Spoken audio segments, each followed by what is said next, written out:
I'm gonna die. No, you're not. You're Australian. We're impossible to kill. Hello there, Sir from 17 once again. This is my Battlefield 1 hard difficulty walkthrough. This is War Story 2, Friends in High Places, and this is the first mission, Test Flight. This is my favourite mission in the game, this Friends in High Places one. It's got an interesting mix of the flying mechanic, which I find to be very fun, conversely, as much as I hated the tank sections. And then it has a little stealth moment as you go through some trenches, and then it has more ridiculous, awesome-looking flying sequences. So this beginning part is very tame. It wants you to understand how to control the plane, how to control the throttle of slowing the plane down, how to make sharper turns, and how to follow an opponent who is being evasive without being too ridiculous.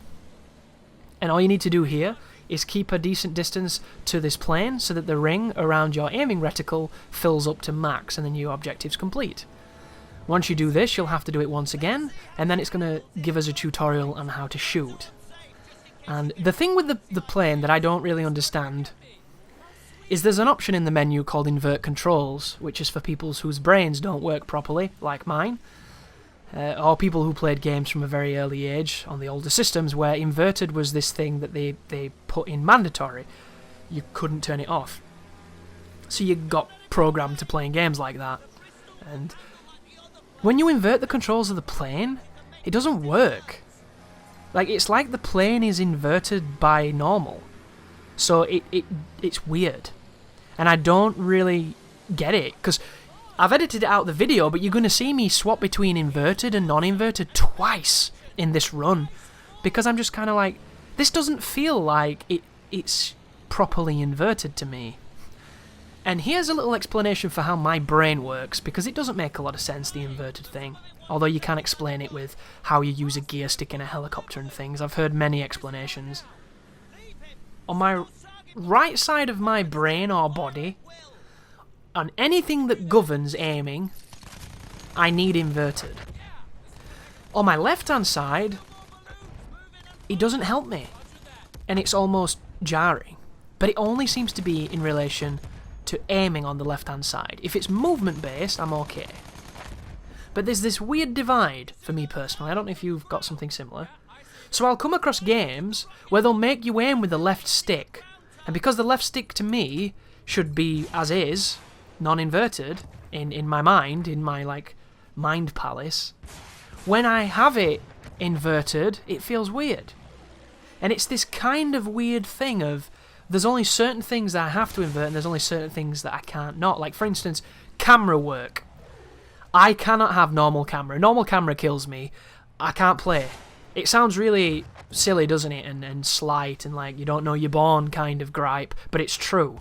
If I can't invert the camera, I will not play the game, because I can't do camera movement. I will go to the point where I'll never touch the camera, and I will do other things. I will jump through hoops to manipulate camera, because it messes with my brain.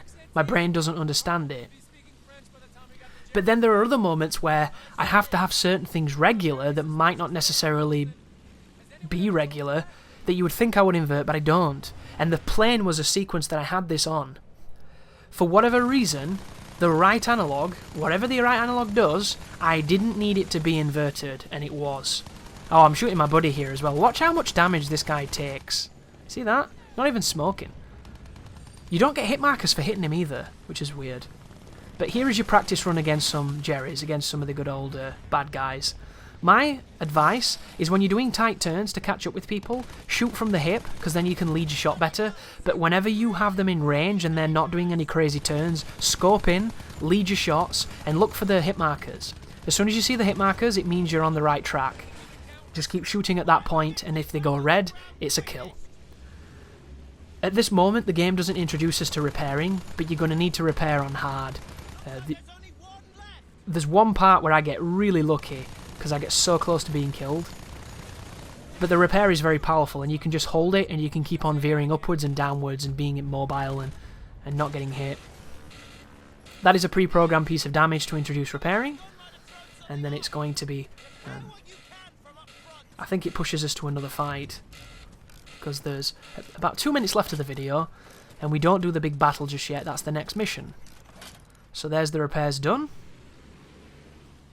Yeah, this mountaintop as well, the first image it shows you in the cutscene looks so beautiful. I hope you get the one where it doesn't have to generate the textures quickly and they pop in, because it happened to me the second time and it didn't look as good. But that first vista, my god did it look beautiful. It was glistening and sun-kissed, it was so nice. But here comes a couple more dudes. I'm not a person who generally likes playing games. I've played, you know, a bit of Rogue Squadron in my day. You know, I've played some of those games. But it's not something that I would gravitate towards. Really enjoyed it in this. I have no idea if this is even remotely indicative of what the multiplayer is like when you dogfight with another person. But I imagine if the planes control this well and this easily in multiplayer, it's going to be a fucking nightmare because everybody's going to have a pocket pilot. And I believe, wasn't it in Battlefield 3 or 4, where flying jets was actually pretty tricky? So if you got a retard in it, nothing happened and you didn't care. But if you got somebody good, they could lock down the entire battlefield. So I was kind of hoping that the planes will be like that, and that this isn't an indication of how the multiplayer works. Because if it is, I'm probably going to spend some time in the plane, have some fun with it. Fly into some tanks and shit. Do the stupid shit that I like doing. There's that one can't be blown up. I tried to blow it up because I'm silly, but this is all pre-programmed. It's going to trigger the end of the level and then the next mission. So thank you for watching, and you take care now.